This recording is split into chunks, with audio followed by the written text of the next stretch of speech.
Hi everyone, I'm excited to be here today and talk a little bit about WeaveChat AAC.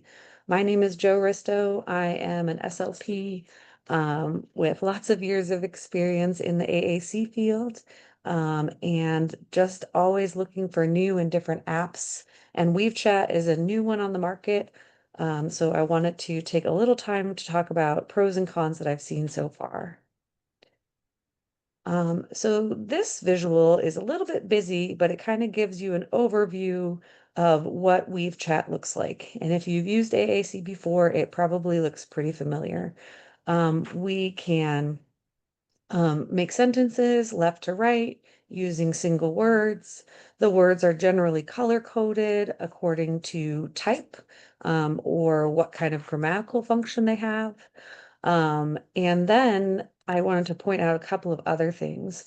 One of my favorite things about WeaveChat, besides the fact that it's totally free and robust, is that it is one of the best apps that I've found for code switching between language. And code switching is just a fancy way of saying switching back and forth between two different languages. So you can see up here on this top bar, right now my language is English and American. If I tap that and I've set it up in the settings, I can switch to one of the other languages that is available in WeaveChat AAC. And they are using real life people to translate their languages. And they're kind of crowdsourcing it. So it's a really cool, unique way that they're doing it, and it's all volunteer. So check that out if you have someone who is a dual language learner in your life, and see if they have that. Another cool thing that they have is they do have this recommendation bar that has some predictive text in it. It's a little bit static. It doesn't change as much as I'd quite like, but it does give some additional speed to AAC users. If you're creating a sentence, it does change and kind of predict a little bit what you might say. Another unique thing about WeaveChat, sorry, bouncing back up to the top, is if you see this share button, it's pretty cool because you can share your words both to another app or within a chat that WeaveChat has created. And you can chat with other WeaveChat users that you're connected to.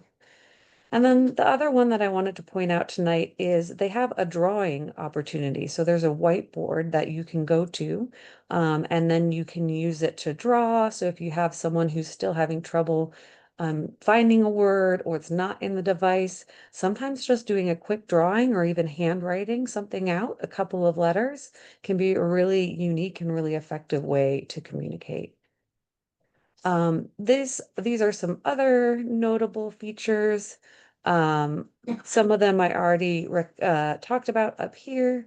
One of the other things that they have that's pretty unique is they have vocabulary packs. So they have their robust language that has a couple of thousand words already built in, but then they have these extra add-ons that kind of get folded into the app.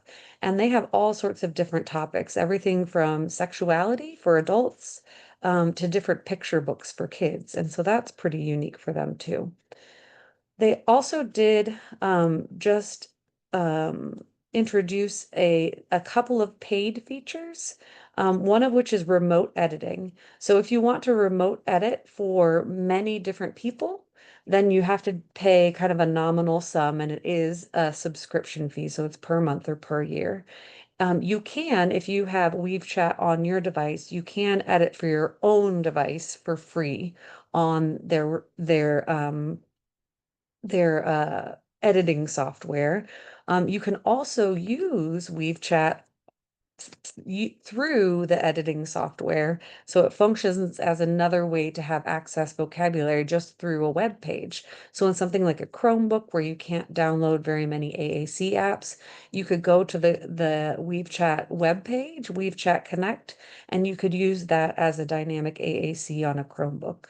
The other thing that I do like about this is you can have WeaveChat on both iPads and other systems. So like I have it on my Android phone, which is pretty nice. Um, So some pros and cons of WeaveChat. Number one is it's free and robust, and they have stated that they will continue to support the free app that they've produced. Like I said, there's many device options, and they are just constantly improving.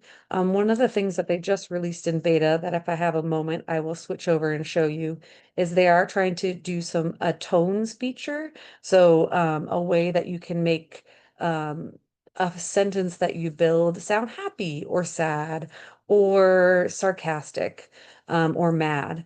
It's in beta right now, so it sounds really weird. I actually wouldn't recommend it for use um, at this time because it just sounds kind of off.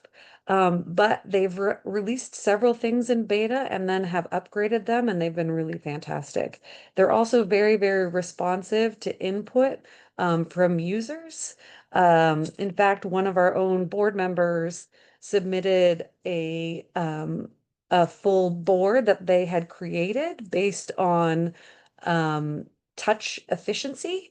And they created the board and named it after our board member, and now it's available to the public. So that is pretty cool, and their response time is really fast. Some cons right now is you can only really have one. So oftentimes when I'm um, introducing an app or using an app for my clients, I have different profiles for each kid. So I can make changes and they stay in one profile. So I can switch back and forth. That is hard to do right now with WeaveChat. Another thing that I found, and I might be wrong about this, but I found that I can only edit and make changes if I'm online or with Wi-Fi, which can be a pain if you don't have access to that. The remote editing will cost a little bit of money if you want to edit multiple profiles or if you want to share boards. There's some other features that will cost a little bit of money. Overall, I do think that the editing is a little bit clunky. You can kind of get used to it after a while, but it feels less seamless than some of the other apps that are out there. As I said, the tones feature is really exciting, but it's in beta, so it does need some work, and I wouldn't recommend it right now. And they have a phrase feature that's really cool. It also is a little bit clunky to me. So I like that they have the option. It's really cool, and especially for Gestalt language processors. There are some cool things that you can do with that. Like you can put, a starter phrase and then you can fill in a word at the end. But it is just a little bit hard to go back and forth. I'm going to check my time.